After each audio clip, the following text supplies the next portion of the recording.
Good morning dear friends, कैसे आप लोग। आज हम स्टार्ट करने जा रहे हैं वर्ल्ड मैप। देखिए, यदि हम किसी भी कंटिनेंट को या महाद्वीप को डीपली स्टडी करते हैं तो उससे पहले हमको वर्ल्ड मैप की एक पूरी ओवरव्यू अपने दिमाग में होना चाहिए। तो इसलिए पहले हम वर्ल्ड मैप का एक ओवरव्यू देखेंगे और उसके बाद एक एक कंटिनेंट को डीपली स्टडी करेंगे। और देखिए, वर्ल्ड मैप को समझने से पहले हमको अक्षांश और देशांतर अर्थात लैटिट्यूड और लॉन्गिट्यूड के बारे में भी जानकारी होनी चाहिए, क्योंकि यदि हम लैटिट्यूड और लॉन्गिट्यूड को समझ लेंगे अर्थात अक्षांश और देशांतर को समझ लेंगे तो हम प्रत्येक कंटिनेंट की, प्रत्येक वाटर बॉडी की एक लोकेशंस, उसकी स्थिति को भी आसानी से समझ लेंगे। देखिए, अब देखते हैं। देखिए, हमको सर्वप्रथम मानचित्र की आवश्यकता क्यों पड़ी। देखिए, मानचित्र की आवश्यकता इसलिए पड़ी, यदि आपको किसी देश की, किसी राज्य की या किसी क्षेत्र की एक पोजीशन ज्ञात करनी है कि वह किस पोजीशन पर स्थित है, तो इसके लिए आवश्यक हो जाता है कि मानचित्र अपने पास हो। और मानचित्र को ड्रॉ करने के लिए आवश्यक है कि हमारे पास कुछ ना कोई लाइन ड्रॉ हो, यानी कि मानचित्र को ड्रॉ करने के लिए लाइन की आवश्यकता होती है। और लाइन, देखिए, लाइन किस प्रकार की होती है आप जानते हो, एक्स एक्सिस पे भी होती है, वाई एक्सिस पे भी होती है, आप इतना तो जानते हो ना। अब देखिए, अब आपने माना अर्थ कैसी है, गोल है। कैसी अर्थ है, कैसी गोल है, तो उसी की आकृति जैसा यानी गेंद के आकार का ग्लोब बनाया। क्या बनाया, ग्लोब।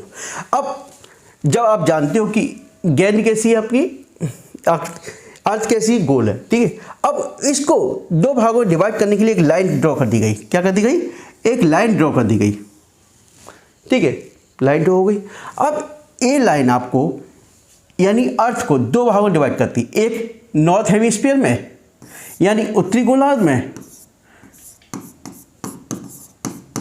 दो भागों में डिवाइड कर दी, एक दक्षिणी गोलार्ध, इसके नीचे दक्षिणी गोलार्ध, ठीक है। यानी इस पॉइंट के नीचे सदर्न हेमिस्फीयर और इस पॉइंट के ऊपर नॉर्दर्न हेमिस्फीयर। इतना समझ में आया, चलिए, इतना आ गया।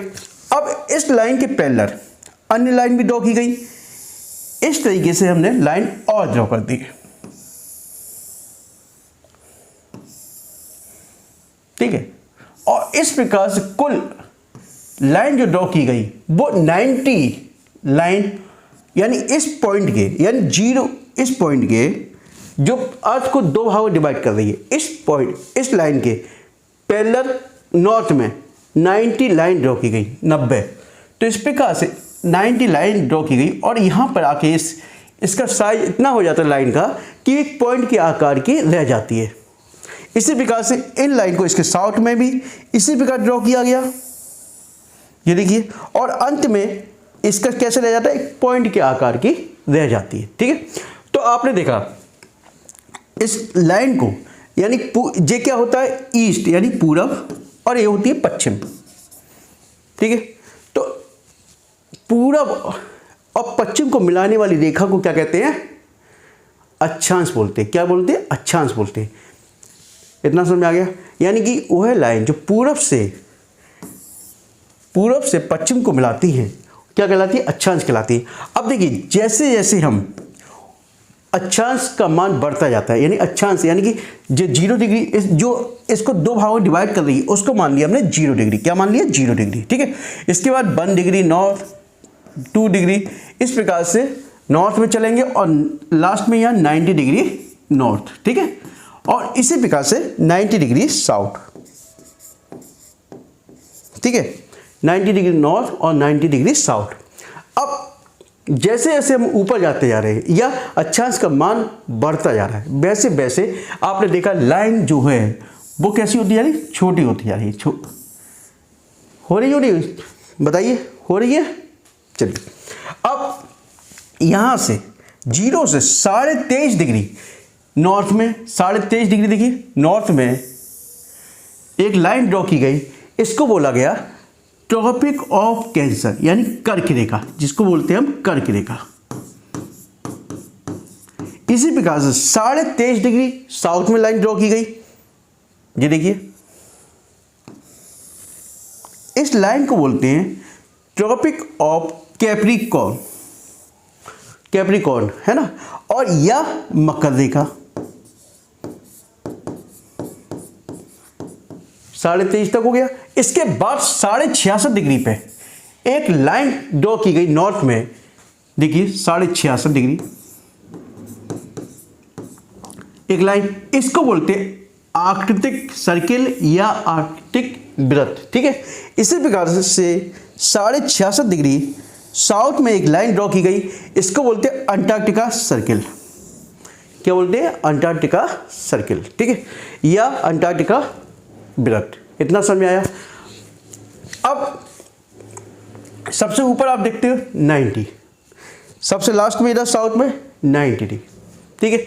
अब देखिए कुल, आपसे कई बार एग्जाम पूछा जाता है कुल अक्षांश रेखाएं कितनी हैं, तो देखिए एक रेखा तो आपकी 0 हो गई, दो कितनी और नॉर्थ में कितनी गई थी? 90, फिर साउथ में भी 90, तो कुल मिला के 181 अक्षांश रेखाएं हैं। कितनी? 181 अक्षांश रेखाएं हैं। इतना समझ आया। अब 181 तो अक्षांश रेखाएं हो गई, ठीक है। अब किन्हीं भी दो अक्षांश के बीच की दूरी कितनी होती है? 111.3 किलोमीटर होती है। किन्हीं भी दो अक्षांश के बीच की दूरी 111.3 किलोमीटर होती है। इतना समझ आ गया। चलिए अब देखिए दूसरी डेफिनेशन भी हम बना सकते हैं इसकी, जैसे इक्वेटर लाइन है। अब इक्वेटर लाइन के यानी कि भूमध्य रेखा, इसको इस लाइन को बोला हमने भूमध्य रेखा या इक्वेटर लाइन, 0 डिग्री अक्षांश को बोलते हैं इक्वेटर लाइन या भूमध्य रेखा, ठीक है। अब इस लाइन के समांतर, इस लाइन के समांतर खींची गई रेखा को भी हम क्या कहते हैं? हम अक्षांश रेखा कहते हैं। या इस रेखा के इक्वेटर लाइन के से कोणात्मक दूरी बनाते हुए इसके समांतर रेखा खींची गई है, वह रेखा भी भूमध्य, वो क्या कहलाती है? अक्षांश कहलाती है। याद रखिए। चलिए अब आते हैं देशांतर पे।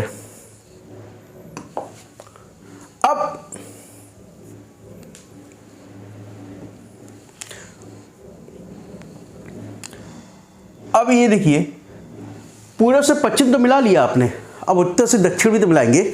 आपने देखा नॉर्थ ऊपर है, साउथ नीचे है, ठीक है। अब नॉर्थ से साउथ को मिलाने वाली यानी उत्तर से दक्षिण की ओर मिलाने वाली रेखा को हम क्या कहते हैं? देशांतर कहते हैं।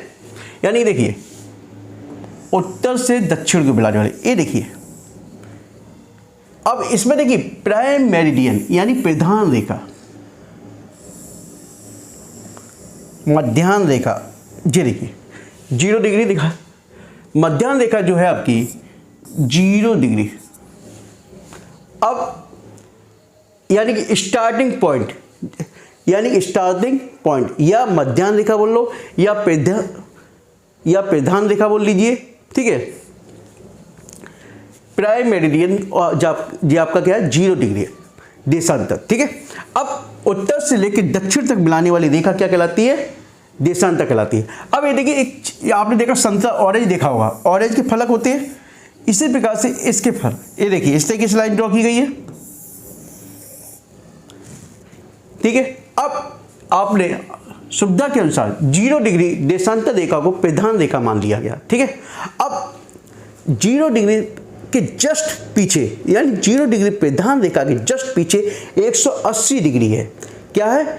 180 देशांतर रेखा है, 180 डिग्री देशांतर रेखा, यानी इसके जस्ट पीछे क्या है? 180 डिग्री देशांतर रेखा है। याद रखिए। अब जब यहाँ इस पॉइंट से बिल्कुल 180 डिग्री तक लास्ट तक जाएंगे, ठीक है, याद रखिए।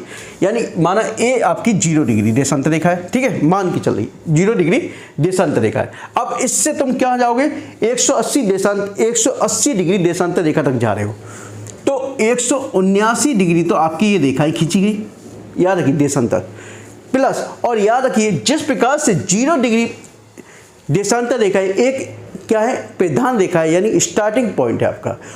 उसी प्रकार से 180 डिग्री देशांतर रेखा दोनों के लिए दोनों के लिए कॉमन है। जब जैसे अब यहाँ से बेस्ट जाएंगे तो 179 डिग्री के बाद 180 डिग्री सेंटर पर जस्ट इसके पीछे आया, तो वह दोनों के लिए एक ही है, ईस्ट और वेस्ट दोनों के लिए एक ही है। तो 180 डिग्री को ना तो हमने पूर्वी देशांतर बोला है ना ही पश्चिमी देशांतर बोला है, इसलिए 180 डिग्री को हम केवल 180 डिग्री देशांतर रेखा कहते हैं। और इसी प्रकार से 0 डिग्री को भी हम 0 डिग्री देशांतर रेखा कहते हैं या प्रधान, ठीक है, इतना समझ आया, या प्रधान देशांतर या 0 डिग्री देशांतर रेखा कहते हैं, इतना समझ में आ गया। चलिए अब कुल कितनी देशांतर रेखाएं ड्रॉ की गई होंगी, ठीक है। एक तो आपने 0 डिग्री देख लिया, 0 डिग्री देख लिया, अब 0 देख हो गई, और इसी प्रकार से इसके ईस्ट में 179 रेखा 179, इसी प्रकार से इसके वेस्ट में 179, और एक रेखा कौन सी थी 180 डिग्री की। तो कितना हो गया 179 और 179 358, एक 359 और एक 360, यानी कुल मिलाकर 360 देशांतर रेखाएं खींची गई हैं। याद रखिए, आपसे एग्जाम में पूछा जाए कि कुल मिलाकर कितनी देशांतर रेखाएं खींची गई हैं, तो आप आसानी से बता दोगे कुल मिलाकर 360 देशांतर रेखाएं खींची गई हैं, जबकि अक्षांश रेखा 181 खींची गई है। और जैसे अक्षांश पर हम अक्षांश के मान में वृद्धि होती जाएगी, वैसे वैसे क्या होगा, उसकी लंबाई कम होती जाएगी, ठीक है। अब इसको दूसरी डेफिनेशन भी कह सकते हैं, यानी 0 डिग्री देशांतर रेखा, यानी 0 डिग्री देशांतर रेखा से कोणात्मक दूरी बनाते हुए पूर्व और पश्चिम में जो खींची गई रेखा वो क्या कहलाती है, क्या कहलाती है, देशांतर रेखा कहलाती हैं। एक दूसरी डेफिनेशन भी आप रख सकते हो, क्योंकि देखिए यही से कोणात्मक डिग्री, 0 से ही कोणात्मक डिग्री बनाती हुई रेखा खींची जा रही है ईस्ट और वेस्ट में, तो यही रेखा क्या कहलाती है आपकी, क्या कहलाती है बेटा, देशांतर रेखा कहलाती है, ठीक है। अब देखिए, अब कंसेप्ट आता है इसी में इंटरनेशनल डेट लाइन, यानी 180 डिग्री, जस्ट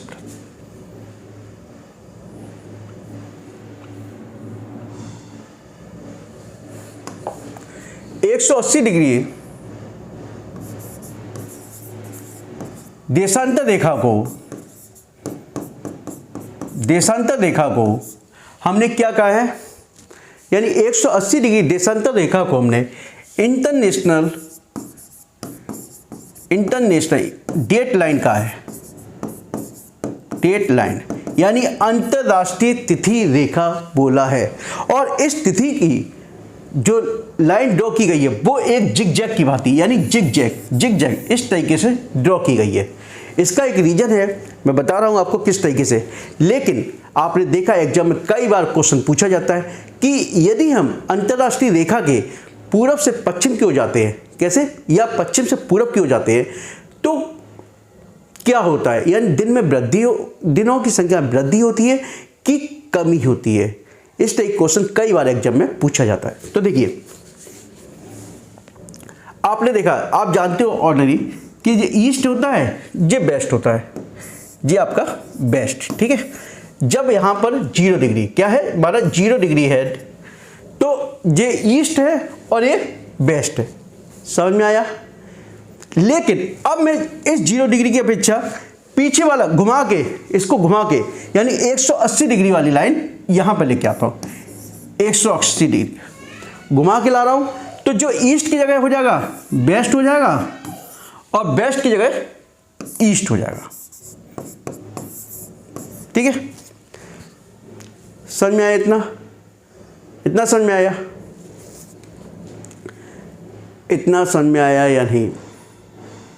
अब क्वेश्चन आता है कि जब हम ईस्ट से वेस्ट की ओर जाते हैं, जब हम ईस्ट से वेस्ट की ओर जाते हैं तो क्या होता है, दिन की संख्या में वृद्धि हो जाती। क्या हो जाता है, दिनों की संख्या में वृद्धि हो जाती। कैसे, सपोज अब मैं यहां से, इसको मैंने ईस्ट माना, और इधर मैंने वेस्ट है, तो ईस्ट से वेस्ट क्यों जा रहा हूँ, कैसे जा रहा हूँ, ईस्ट से वेस्ट क्यों जा रहा हूँ, तो दिनों की संख्या में कैसे वृद्धि होती है। देखो माना यहाँ पर आज ट्यूसडे है, क्या है, आज के दिन ट्यूसडे है, और जैसे ही 180 डिग्री देशांतर रेखा को क्रॉस करते हैं, कैसे 180 डिग्री देशांतर रेखा को क्रॉस करते हैं, तो जैसे ही क्रॉस करेंगे तो यहाँ पर जो दिन होगा वो वेडनेसडे होगा। क्या होगा, वेडनेसडे होगा, ईस्ट से वेस्ट की ओर।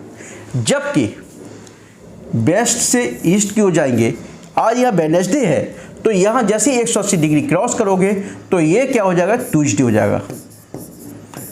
तो याद रखिए, जैसे ही हम वेस्ट से ईस्ट की ओर जाएंगे तो दिनों की संख्या में कमी, और ईस्ट से वेस्ट आएंगे तो दिन की संख्या में वृद्धि होगी। और यदि इसको और ज़्यादा डिटेल में देखना है तो आप मेरा इससे पहले वाला वीडियो देख सकते हैं। चलिए, अब जो इसको ड्रॉ किया गया है, अब इसको जिगजैग की भांति ड्रॉ क्यों किया गया है, ये देखते हैं।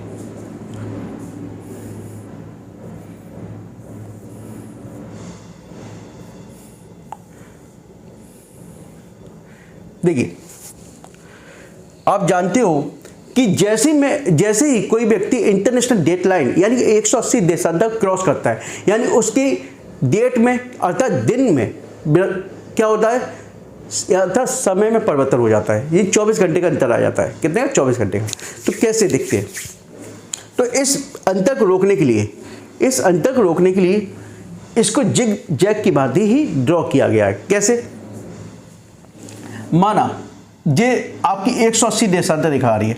अब 180 देशांतर रेखा ये आपका अलास्का है, क्या है, अलास्का, ठीक है, यहाँ, और ये रसिया है, ठीक है।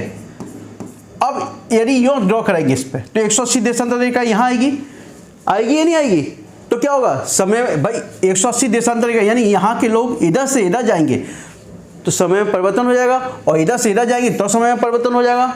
अब इस समय में होने वाले परिवर्तन को रोकने के लिए इन्होंने क्या किया, इसको ईस्ट की ओर मोड़ दिया। किधर, ईस्ट की ओर। फिर इसको इन दोनों के मध्य से गुजार दिया विभाजन को रोकने के लिए, ठीक है। अब इस विभाजन को फिर रोकने के लिए इसको बेरिंग सागर की ओर, वेस्ट की तरफ मोड़ दिया, बेरिंग सागर की ओर, ठीक है। फिर ये सीधे लेके आए, और फिर यहाँ पर फिजी और न्यूजीलैंड के अन्य आइलैंड है, ठीक है। अब इस विभाजन को रोकने के लिए, इनके विभाजन को रोकने के लिए इसको फिर ईस्ट की तरफ मोड़ दिया। कैसे मोड़ दिया, ईस्ट की ओर, ठीक है। और फिर ये मोड़ के फिर सीधे अंटार्कटिका ओशन तक लेकर आए। अर्थात मेन जो मोटिव था वो क्या था, समय में होने वाले परिवर्तन को रोकने के लिए। यानी एक ही देश में जो समय में परिवर्तन होगा, यानी इधर टाइम अलग है, दूसरी जगह अलग है, यानी जब पूरे दिन का ही अंतर आ जाएगा तो बहुत बड़ा डिस्प्यूट उत्पन्न होगा। तो इसके विभाजन को रोकने के लिए क्या किया, इसको जिग जैग की बात ही ड्रॉ किया गया। चलिए देखिए,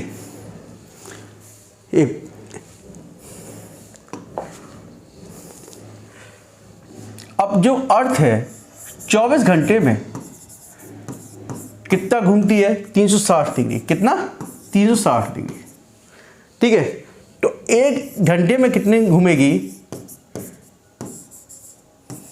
360 बटे 24 यानी कि 15 डिग्री। कितना, 15 डिग्री, यानी 60 मिनट में 15 डिग्री।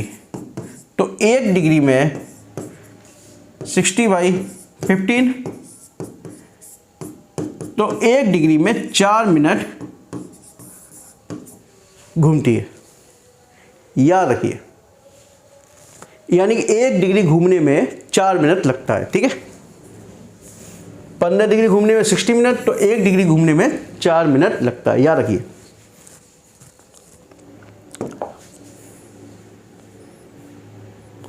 अब देखिए, हमने जो मैंने आपको बताया था कि tropic of cancer, tropic of capricorn, इसका मेन यूज क्या है, ठीक है। एक तो सबसे बड़ी बात कि जो इनको हम क्लाइमेट जोन में जलवायु के आधार पर डिवाइड कर लेते हैं। देखिए, जब हम इसको जोन के आधार पर डिवाइड करते हैं तो 0 डिग्री 30 से लेकर नॉर्थ से लेकर 0 डिग्री 30 डिग्री साउथ तक, इस जोन को बोलते हैं ट्रॉपिकल जोन। क्या बोलते हैं? उष्णकटिबंधीय जोन या ट्रॉपिकल। ठीक है,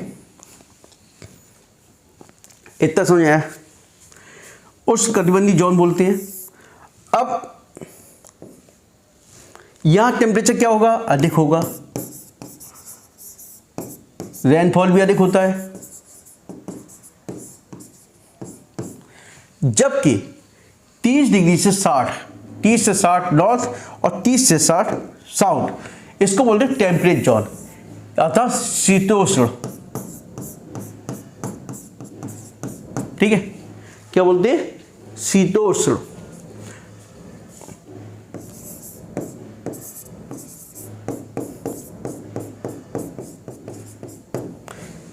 यानी कि इसको क्लाइमेट जोन यानी शीतोष्ण जलवायु प्रदेश, शीतोष्ण जलवायु प्रदेश या टेम्परेट क्लाइमेट रीजन। इसके बाद 60 डिग्री नॉर्थ से इसको बोलते हैं पोलर जोन। क्या बोलते हैं? पोलर या ध्रुवीय क्षेत्र, ध्रुवीय या पोलर जोन। इसी प्रकार से साउथ में पोलर जोन। अब इसका यूज क्या है? एक तो पहला जलवायु आप देख लोगे।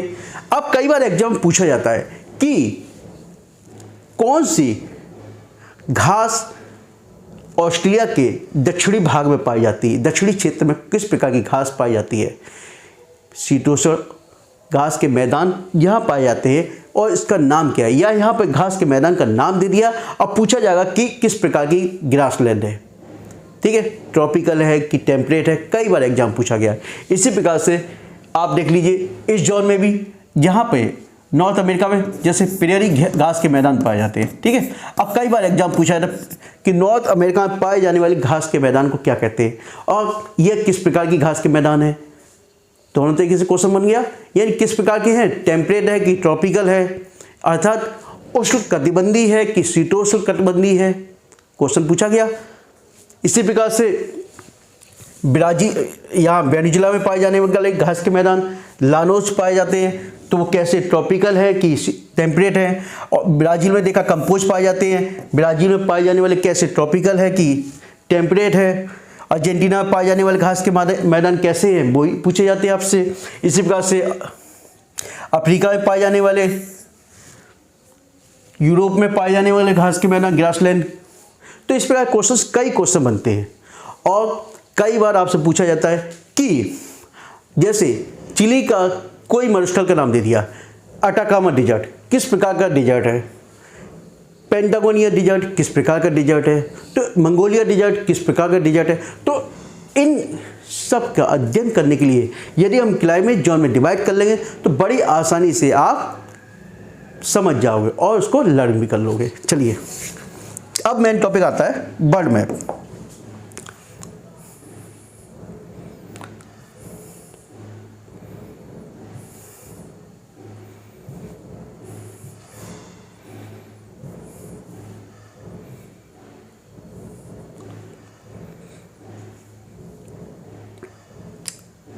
चलिए, क्लियर आ रहा है?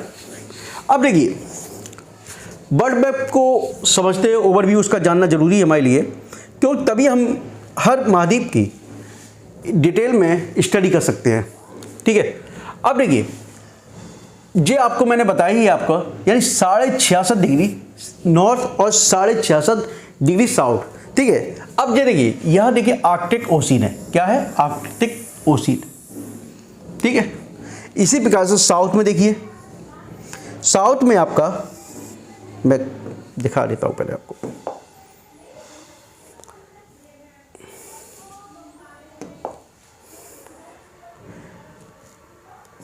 ये देखिए, इसको सदर्न ओशियन नाम दिया गया। जो अंटार्कटिका ओशियन है इसको सदर्न ओशियन नाम दिया गया है। ठीक है, इतना समझ आया? यानी कि ऊपर आर्कटिक ओशियन और नीचे सदर्न ओशियन। इतना समझ में आ गया? ये आपकी वाटर बॉडी है। अब ये आपका पूरा प्रशांत महासागर है।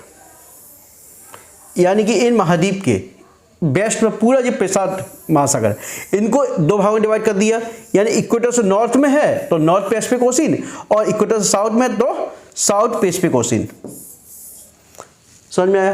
अब अफ्रीका और यूरोप के मध्य में ये पूरा अटलांटिक ओशियन है, यानी अटलांटिक महासागर है। ठीक है, ये आपका प्रशांत महासागर, ये अटलांटिक महासागर। अब अटलांटिक महासागर को यानी जीरो से नॉर्थ में नॉर्थ अटलांटिक ओशियन और साउथ में साउथ अटलांटिक ओशियन। ठीक है, अब इधर आ जाइए आप। नॉर्थ में तो मैं बता ही दिया, साउथ में दोबारा बताने की जरूरत है नहीं आपको। अब ये देखिए, ये आपको इंडिया के नीचे इंडियन ओशियन, जिसको बोलते हैं हिंद महासागर। क्या है? हिंद महासागर है। ठीक है, अब हिंद महासागर को भी दो भागों में डिवाइड किया गया, अराबियन सी और बे ऑफ बंगाल, लेकिन मेन तो इंडियन ओशियन ही है ना नाम इसका। अब ये आपका क्या है? ये पूरा ही क्या है? Pacific ocean. क्या है? प्रशांत महासागर नॉर्थ में। क्योंकि जैसा आप जानते हो सभी कि पूरा एक महाद्वीप जी कैसा था? पेंजिया था, पूरा एक गोल था, एक पूरा महाद्वीप था, उसके चारों क्या था?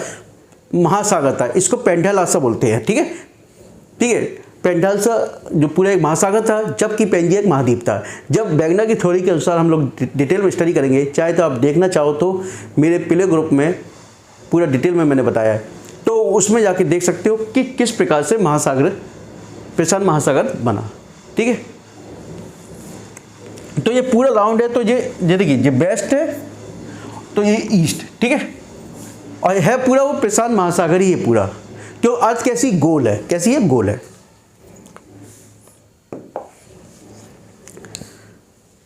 इतना समझ में आया? चलिए अब महाद्वीप की बात करते हैं हम। ठीक है,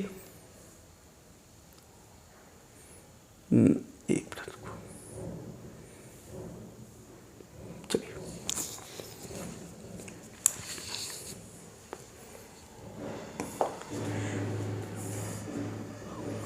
देखिए, अब एक्चुअली अब ओवरव्यू देख लेते हैं सभी महाद्वीप का, उसके बाद एक एक महाद्वीप को बहुत डिटेल में पढ़ेंगे हम।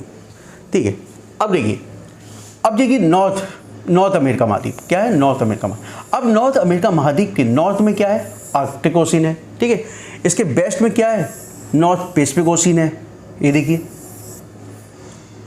अब इसके साउथ ईस्ट में देखिए, साउथ ईस्ट में क्या है? कैरिबियन ओशियन, कैरिबियन सी है, कैरिबियन सी है साउथ। ठीक है, जबकि इसका दक्षिणतम बिंदु का है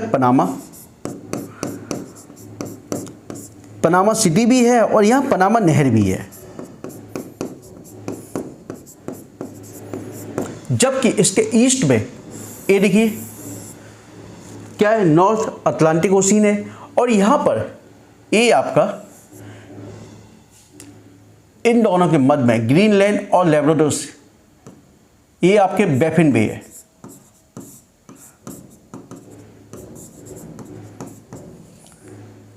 और ये आपका क्या है? लैब्राडोर सी, लैब्राडोर सी। ठीक है, अब ये तो अफ्रीका महाद्वीप हो गया। अफ्रीका महाद्वीप क्षेत्रफल की दृष्टि से कौन सा है? तीसरे स्थान पे। कैसा? क्षेत्रफल के स्थान पे तीसरा। ठीक है, जबकि इसके ऊपर ये क्या? ग्रीनलैंड है आपका। ये सब मैं डिटेल में बताऊंगा, अभी स्टार्ट करेंगे पहले, लेकिन हम ओवरव्यू समझ लेते हैं इसका। ठीक है, अब देखिए इसके साउथ में आ जाइए। साउथ में क्या है? अब देखिए नॉर्थ अमेरिका महाद्वीप है, क्षेत्रफल में तीसरे स्थान पर है, और ये पूरी तरह से देखिए आप, पूरी तरह से यानी कि इसका जो विस्तार है 4 डिग्री नॉर्थ से लेकर लगभग 83 डिग्री नॉर्थ लैटिट्यूड तक है। अब ये पूरी तरह से उत्तरी गोलार्ध में। कैसे? उत्तरी गोलार्ध में। कहाँ पर? उत्तरी गोलार्ध में। अब इस महाद्वीप से कर्क रेखा होकर गुजरती है, और कर्क रेखा यहाँ पर मैं बताऊंगा अभी। कर्क रेखा यहाँ इस महाद्वीप से होकर गुजरती है। अभी इतना ही देखेंगे, उसके बाद मैं डिटेल में बताऊंगा, तो वो ही बताऊंगा आपको, है ना। अब ये देखिए, आप साउथ में आ जाइए। साउथ अमेरिका ये पूरी तरह से पश्चिमी गोलार्ध में है। देखिए पश्चिमी गोलार्ध में आपका अमेरिका महाद्वीप भी है और पश्चिमी गोलार्ध में ए भी है, लेकिन ये पूरी तरह से दक्षिण में नहीं है, पूरी तरह से दक्षिण गोलार्ध में नहीं है, जबकि यह पूरी तरह से उत्तरी गोलार्ध में स्थित है। ठीक है, क्योंकि इक्वेटर लाइन इस महाद्वीप के से होकर गुजरती है और इसके अतिरिक्त कैप्रिकॉर्न लाइन भी, ट्रॉपिक ऑफ कैप्रिकॉर्न लाइन भी इससे गुजरती है। ठीक है, यानी दो लाइनें, इक्वेटर और ट्रॉपिक ऑफ कैप्रिकॉर्न, दोनों ही लाइन यानी कि भूमध्य रेखा और दूसरी मकर रेखा दोनों ही साउथ अमेरिका से होकर गुजरती है। इसके नॉर्थ में क्या है, कैरिबियन सी है, यहाँ क्या है, पनामा नहर है, पनामा नहर ही इसको मध्य अमेरिका और इसको जोड़ती है। और इसके साउथ में क्या हो गया, पैसिफिक ओशियन है, इसके वेस्ट में पैसिफिक ओशियन, साउथ में क्या है, सदर्न ओशियन है, जबकि इसके ईस्ट में क्या है, साउथ अटलांटिक ओशियन है। अब क्षेत्रफल की दृष्टि से इसका आकार क्या है, चौथे स्थान पर है। कैसा है, चौथे स्थान पर। ठीक है, अब जस्ट मैं रिकॉर्डिंग क्लियर हो रही है, सही। ठीक है, अब देखिए, अब आ जाइए यूरोप महाद्वीप पे। यूरोप महाद्वीप के नॉर्थ में देखिए आर्कटिक ओशियन है, आर्कटिक ओशियन है, नॉर्थ में चल ही रहा है। ठीक है, आर्कटिक ओशियन हो रहा है। अब ये देखिए आपका, अब इसके वेस्ट में क्या है, नॉर्थ अटलांटिक ओशियन है, जबकि इसके साउथ वेस्ट में, ये देखिए साउथ वेस्ट, ये क्या है, मेडिटेरियन सी, भूमध्य सागर। भूमध्य सागर लगभग 21 देशों के साथ सीमा बनाता है। ध्यान रखिए, 21 देशों के साथ, लगभग नहीं, कंफर्म 21 देशों के साथ सीमा बनाता है। ठीक है, इसके और ये जो यूरोप का रसिया वाला भाग है, ये इसमें जो आपका ये देखिए यूराल पर्वत है, क्या यूराल पर्वत है, और यूराल पर्वत जो है एक विभाजन के कार्य करता है। इसके बेस्ट वाला, ईस्ट वाला पोर्शन एशिया में है, ये देखिए एशिया लिखा भी है, इसके ईस्ट वाला पोर्शन एशिया में, जबकि इसके वेस्ट वाला पोर्शन किसमें है, यूरोप में। और यूराल पर्वत, यूराल और उसके जल विभाजक जैसे यूराल नदी, कैस्पियन सी, ब्लैक सी, ये सब क्या है, एक विभाजक कार्य करते हैं, यानी कि एक सीमा बनाते हैं एशिया और यूरोप के मध्य में। और ये आपका यहाँ पे काकेकस पर्वत, यानी कि ये आपका ब्लैक सी, ये आपका कैस्पियन सी, ठीक है, ये आपकी सीमा बनाते हैं। अब ये देखिए, कई बार एग्जाम क्वेश्चन पूछा जाता है, भूमध्य सागर, ब्लैक सी और कैस्पियन सी, इन तीनों को वेस्ट से लेके ईस्ट में क्रम से लगाइए या ईस्ट से लेके वेस्ट में क्रम से लगाइए, कई बार एग्जाम पूछा गया है।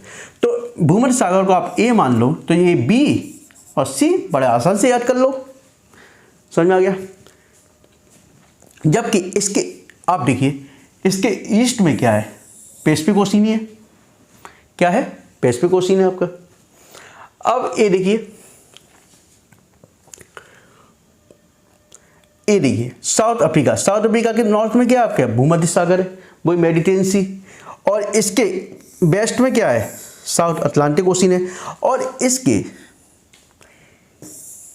ईस्ट में क्या है, इंडियन ओशियन है। जबकि अराबियन पेनिनसुला और इनके मध्य में जी क्या है आपका, ये क्या है, रेड सी, क्या है, रेड सी, लाल सागर,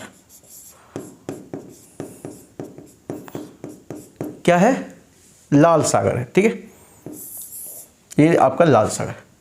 अब ये देखिए, ये आपका क्या, अराबियन पेनिनसुला और एशिया में, इधर देखिए, ये आपका क्या है, गल्फ ऑफ द पर्सियन,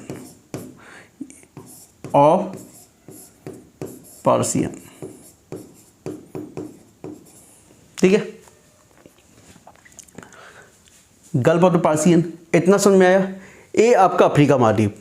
अब आ जाइए एशिया महाद्वीप की बात करते हैं। किसकी बात करते हैं, एशिया महाद्वीप की।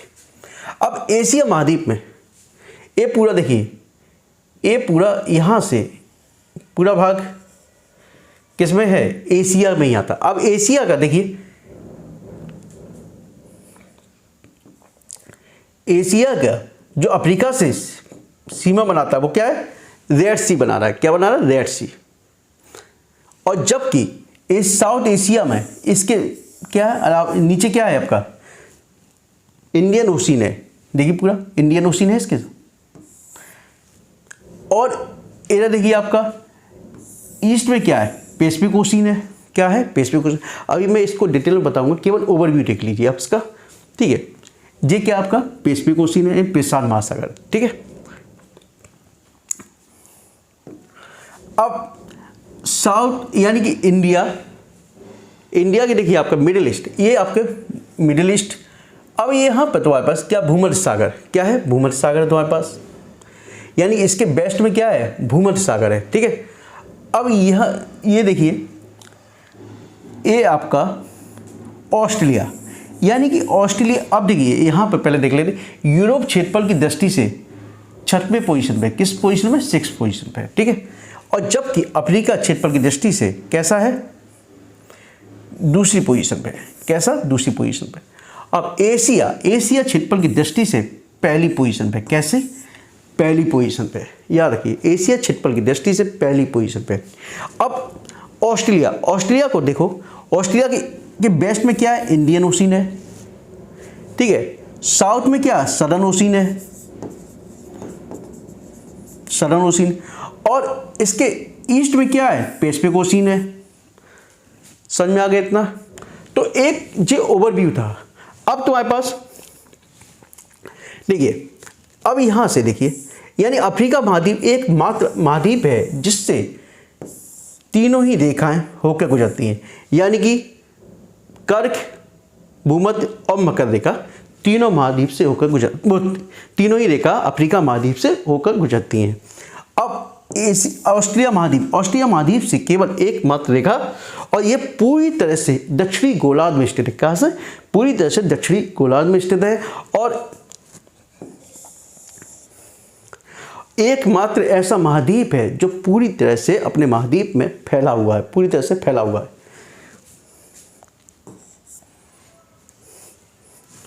और इससे कैप्रिकॉर्न, ट्रॉपिक ऑफ कैप्रिकॉर्न रेखा इससे होकर गुजरती है। तो ये आपका पूरा एक ओवरव्यू था। इसकी पोजीशन जो ऑस्ट्रेलिया की थी वो 7वें क्षेत्रफल की दृष्टि से 7वें स्थान पे। कैसा, 7वें स्थान पर है। अब एकमात्र महाद्वीप बचा अंटार्कटिका महाद्वीप।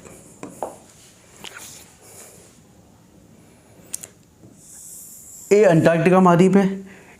इसको बाइट महाद्वीप भी कहते हैं, बाइट महाद्वीप, क्योंकि इस पे सदैव बर्फ जमी रहती है। बाइट कंटिनेंट भी बोलते हैं।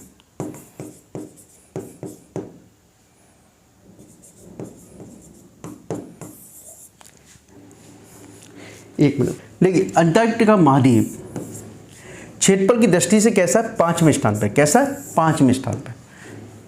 और नॉर्वे के अन्वेषक थे रोनाल्ड अमंडसन,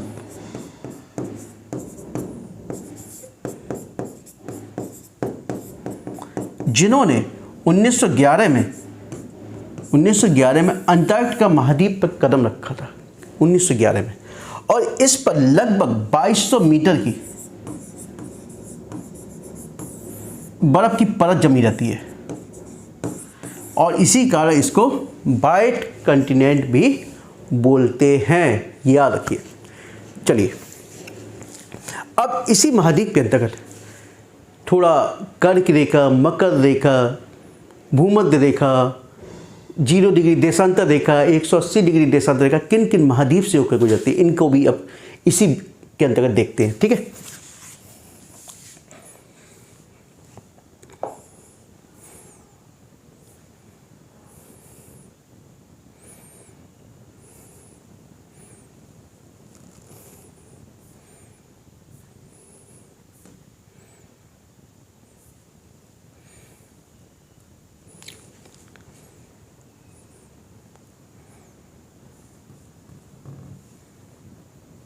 चलिए पहले भूमध्य रेखा से देख लेते हैं, भूमध्य रेखा से देख लेते हैं हम लोग, ठीक है। अब देखिए 0 डिग्री देशांतर रेखा, ओ सॉरी इक्वेटर लाइन 0 डिग्री है। अब 0 डिग्री इक्वेटर लाइन यानी भूमध्य रेखा किन किन महाद्वीप से, किन किन वाटर बॉडी से, किन किन देशों से होकर गुजरती है, बहुत बार क्वेश्चन पूछा गया है, ठीक है। तो मैं आपको बता दूं, मेरे संग थोड़ा याद भी करते रहना, संग के संग याद भी करते रहना तो दिमाग में बैठ जाएगा, ठीक है। अब इक्वेटर लाइन जो आपकी गुजरती है यानी कि दक्षिण अमेरिका महाद्वीप से गुजरती है और दक्षिण अमेरिका के 3 देशों से, याद रखिए दक्षिण अमेरिका के 3 देश EBC,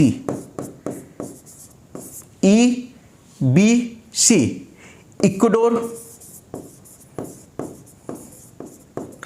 ब्राजील, कोलंबिया,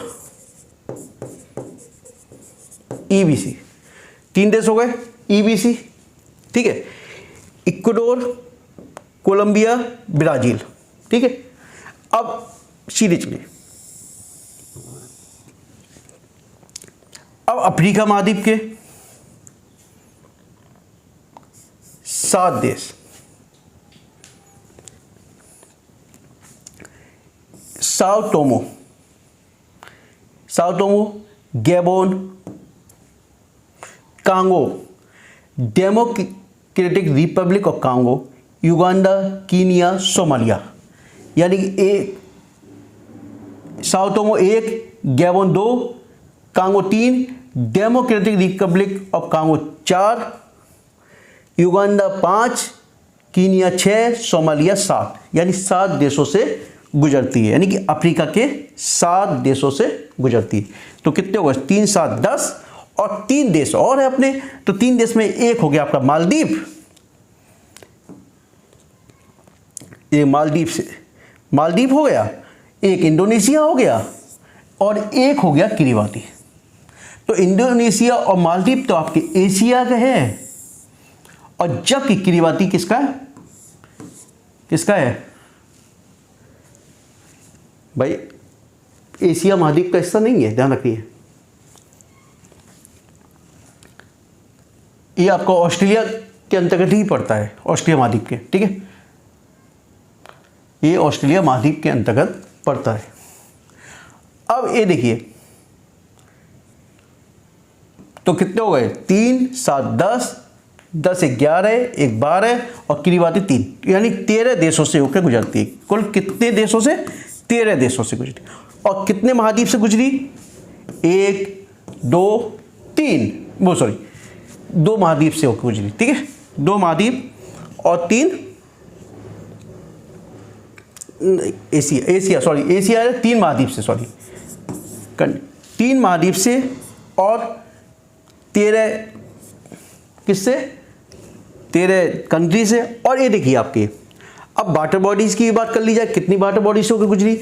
अब देखिए ये तो आपका क्या है पैसिफिक, ये आपका क्या है दूसरा अटलांटिक 2, तीसरा क्या है इंडियन ओशन 3 और ये भी आपका पैसिफिक है, पैसिफिक से तो 3 वाटर बॉडीज से होकर गुजरती है, यानी 13 कंट्री, ठीक है 13 कंट्री 3 वाटर बॉडीज और 3 कंटिनेंट, ठीक है, इनसे होकर आपकी भूमध्य रेखा गुजरती है, ठीक है, इतना समझ आया।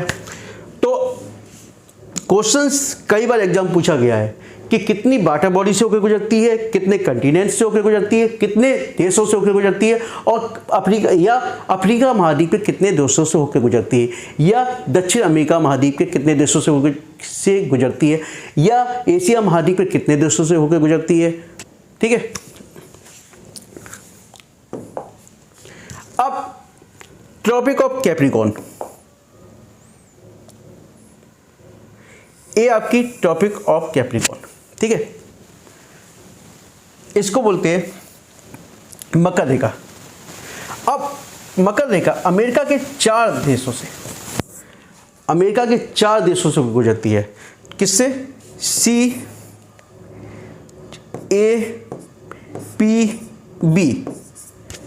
याद रख लीजिए CAPB, चिली, ए से अर्जेंटीना, पी से पराग्वे और बी से ब्राजील। ठीक है, CAPB देखिए, चिली, अर्जेंटीना, पराग्वे और ब्राजील, 4 देश हो गए। अब अफ्रीका के 5 देशों से, अफ्रीका के 5 देशों से, जैसे इसमें याद रखिए NBS MM, याद रखिए NBS MM, नामीबिया, N से नामीबिया, B से बोट्सवाना, S से साउथ अफ्रीका, M से मोजाम्बिक और M से मेडागास्कर। ये देखिए Namibia, Botswana, south Africa, Mozambique, Madagascar. तो NBSMM याद रख लिए, और एक मात्र इसके बाद ऑस्ट्रेलिया महाद्वीप से। ठीक है, तो कुल मिला के 10 देशों से होके गुजरती है। तो ये देखिए इतना आया। अब इसमें देखिए, यानी कि ब्राजील एकमात्र ऐसा देश है जिससे कर्क रेखा भी गुजर रही है और मकर रेखा भी गुजर रही है। देखिए, यानी दक्षिण अमेरिका का एकमात्र देश ब्राजील, या पूरे वर्ल्ड में एकमात्र देश है ब्राजील जिससे कर्क रेखा भी गुजरती है और मकर रेखा भी होकर गुजरती है। कई बार क्वेश्चन पूछा जाएगा आपसे। और अफ्रीका महाद्वीप से कितने देशों से? 5 देशों से, और ऑस्ट्रेलिया से एकमात्र। ठीक है, कुल 10 देश। अब इसकी वाटर बॉडी वही है, Pacific ocean, Atlantic 2, Indian ocean 3। तो 3 वाटर बॉडी से होकर गुजरती है, 3 ही कंटिनेंट हो गए।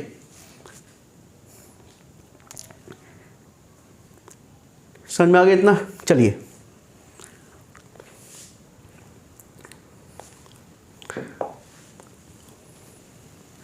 अब आ जाइए tropic of cancer.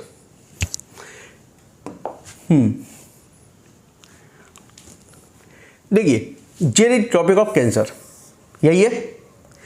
Tropic of cancer में देखिए, ये देखिए मैक्सिको बहमास, यानी कि 2 ये हो गए, यानी कि अमेरिका महाद्वीप पे 2 देश। कितने? 2 देश। अब यहां आ जाइए अफ्रीका महाद्वीप के, इसको याद करने का तरीका देख लीजिए। वो है मेरे मकान मालिक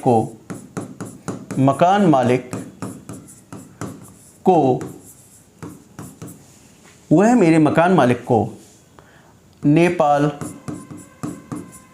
अफगान ले गए। ठीक है, वह मेरे मकान मालिक को नेपाल, अफगान ले गए। याद करने तरीका वह है, यानी कि W से वेस्टर्न सहारा। क्या? वेस्टर्न सहारा। मेरे से मोरिटानिया,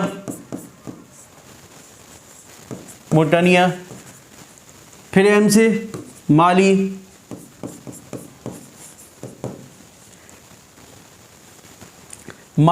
फिर M से मिस्र, में हिंदी में लिख लीजिए मिस्र, है ना।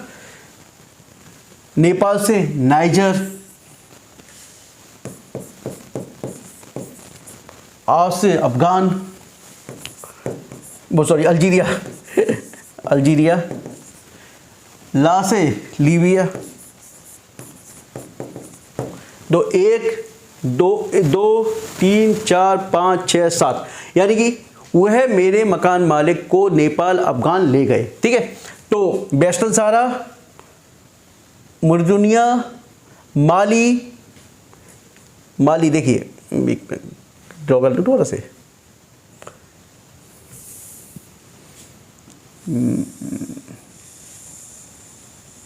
ठीक है, मोरिटानिया, वेस्टर्न सहारा, माली, अल्जीरिया, नाइजर, लीबिया, मिस्र। ठीक है, 7 देशों से होकर गुजरती है, यानी अफ्रीका महाद्वीप के 7 देश। ठीक है, 2 + 7, ठीक है 9 हो गए। अब इधर आ जाइए, सऊदी अरब, UAE और ओमान, 3 देश से हो गए। सऊदी अरब, यूएई, ओमान। SUO कर लीजिए, SUO याद कर लीजिए, सऊदी अरब, यूएई और ओ, SUO। 3 देश हो गए, 2 7 9 3 12। इंडिया 13, बांग्लादेश 14, म्यांमार 15 और चाइना कितने हो गए? 2 7 3 9 3 12। इंडिया से होकर गुजरेगी, बांग्लादेश से गुजरेगी, म्यांमार से गुजरेगी, चाइना से गुजरेगी, ठीक है। तो कितने हो गए? ये थे 2 7 9 3 12 और 4 16। जिस यानी कि इंडिया, याद रख ली, इंडिया, बांग्लादेश, चाइना, म्यांमार, 4 देश ही हो गए। 12 4 16 हो गए। अब ये देखते हैं वाटर बॉडीज कौन कौन सी है, ठीक है। वाटर बॉडीज यानी 16 देशों से होकर गुजर रही। कितने से? 16 कंट्री से। अमेरिका के 2, अफ्रीका के 7, ठीक है, याद रखिए। और इसको इसमें कंट्री के नाम से नहीं पूछेंगे वो, ठीक है। इसके बाद 7 अलग। ये आपके टोटल 16 देशों से होकर गुजर रही है। अब वाटर बॉडीज कौन कौन सी हो गई? एक तो हो गई मैक्सिको, मैक्सिको से गुजर रही है। दूसरी रेड सी, 2। अब यहां स्टेट ऑफ ताइवान है, 3। यानी 3 वाटर बॉडीज तो ये हो गई आपकी। बाकी 3 आपकी वैसे ही है आपकी। नॉर्थ पैसिफिक, एक पैसिफिक है, अटलांटिक है, इंडियन है, 3 और 3 ये, तो 6 वाटर बॉडीज से गुजर रही है। कितने? 6 वाटर बॉडीज से। और कितने कंटिनेंट? 1 2 3 कंटिनेंट से। 3 कंटिनेंट, 3 वाटर बॉडीज और वो 6 वाटर बॉडीज और 16 देशों से आपकी क्या गुजर रही है? कर की रेखा, ठीक है। चलिए, इतना समझ में आया?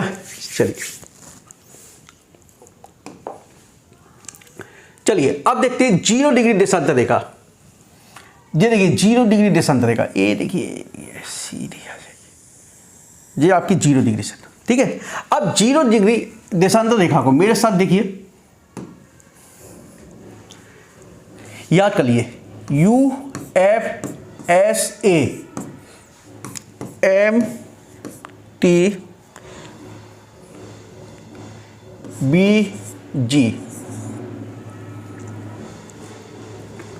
ठीक है। उपसा MTBG, सीखा रही।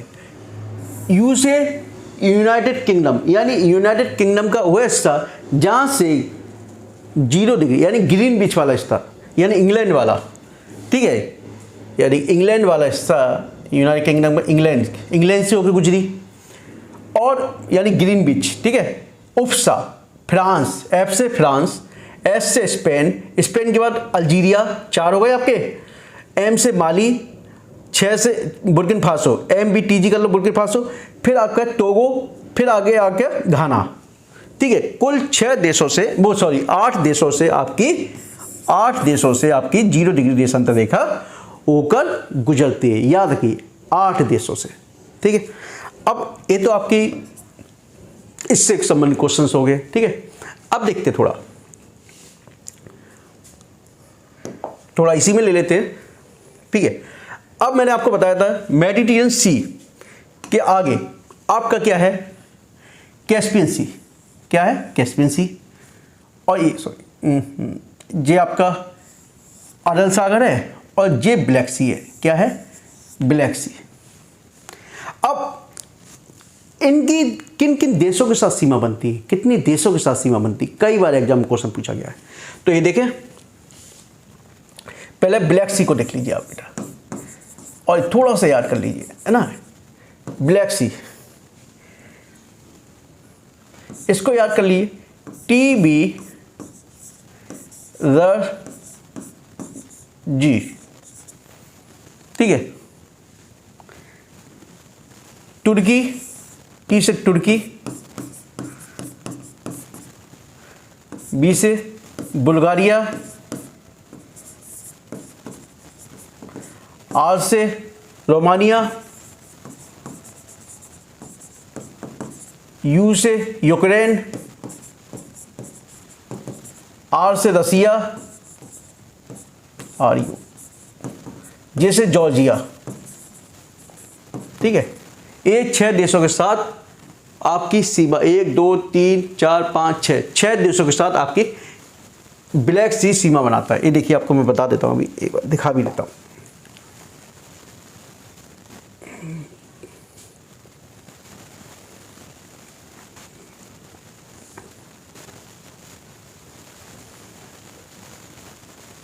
ठीक है, ये आपका ब्लैक सी है, ठीक है।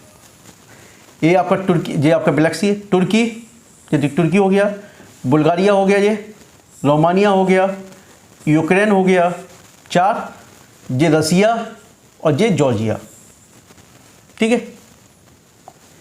ये रसिया वाला, देखो जॉर्जिया जी वाला भाग है, ठीक है। जॉर्जिया, एक मिनट के लिए, इसमें क्लियर नहीं देख रहा, जो यूक्रेन, यहाँ ये आपका जॉर्जिया, ये जॉर्जिया वाला भाग है और ये आपका रसिया वाला भाग। एक्चुअली कलर इन्हें एक सा कर दिया, थोड़ा दिख। तो 6 देशों के साथ बस सीमा बनाता हूँ, इसको अलग से भी अभी दिखा दूंगा आपको, ठीक है। इसके बाद आपका आता है कैस्पियन सी। इसके ईस्ट में क्या है? कैस्पियन सी है।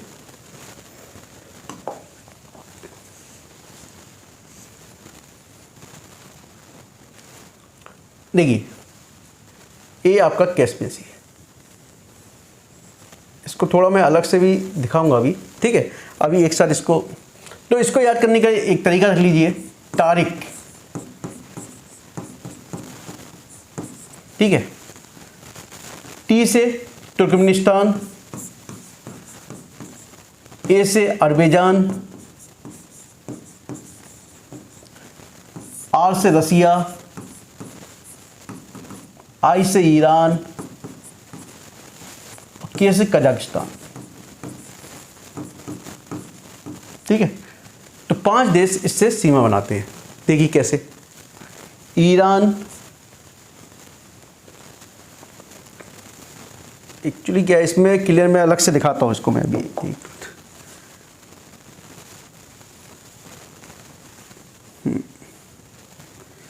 मिनट, मैं अलग से देखता हूँ इसको।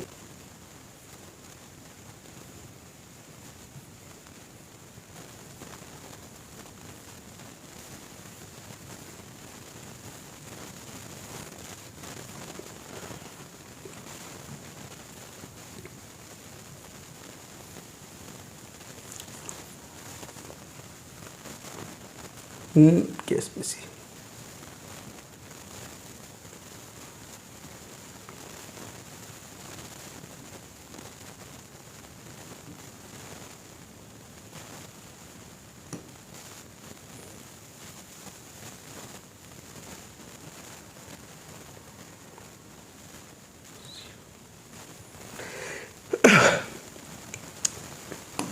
एक्चुअली इसको मैं अलग से भी दिखा दूंगा आपको, ठीक है, क्योंकि इसमें साइज थोड़ा छोटा है। अब देखिए, यह इसके ईस्ट में ही आपका एक अरल सी है, बहुत ज़्यादा एग्जाम में पूछा गया है। अरल सी, ये आपका उज्बेकिस्तान और कजाकिस्तान के मध्य में है। कैसे? उज्बेकिस्तान और कजाकिस्तान के मध्य में है, ठीक है। अब ये देखिए, यहाँ पे देखिए रेड सी, क्या है? रेड सी। रेड सी कई बार एग्जाम पूछा गया है कि रेड सी किन किन देशों के साथ सीमा बनाता है। तो रेड सी जो सीमा बनाएगा आपका, इजिप्ट यानी कि मिस्र, इजिप्ट, फिर उसके साउथ में आइए सूडान, ठीक है, फिर आ गया इरिट्रिया, फिर डिजिबूटी, ठीक है। ये देखिए आपका मिस्र, सूडान, सूडान,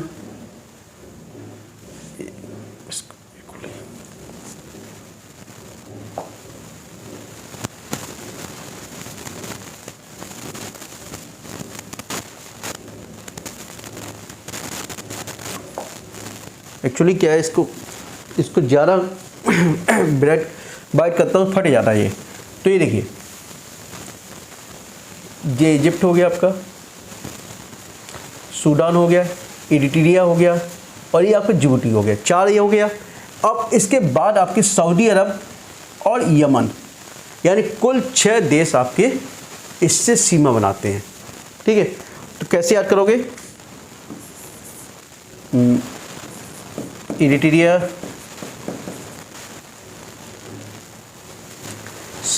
सूडान, सऊदी अरब,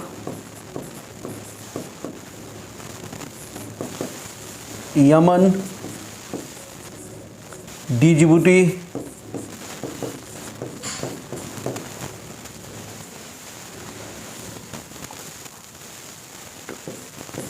देसी,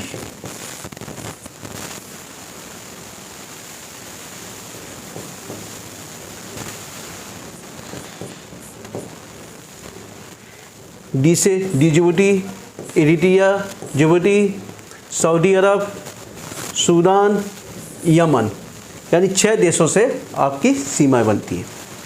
ठीक है, और इसके बाद ये आपका, इसको याद करने के लिए देसी शॉर्टकट है आपका, जिबूती, इरिट्रिया, जस्ट चलिए एक्चुअली कोई आ गया मुझे तो वीडियो रोकना पड़ रहा है। ठीक है, अब जो भी इसके बाद में जो भी रह गया है टॉपिक्स, अब मैं एक एक करके, यानी पूरा नॉर्थ अमेरिका, पहले north America, south America, Asia, Africa, यानी हर कंटिनेंट को अलग अलग करके डिटेल में स्टडी करेंगे। और इसके अतिरिक्त जो स्टूडेंट पहली बार मेरे चैनल को देख रहे हैं, कृपया चैनल को सब्सक्राइब कीजिए और दोस्तों के मन में अधिक से अधिक शेयर कीजिए। Okay, thank you.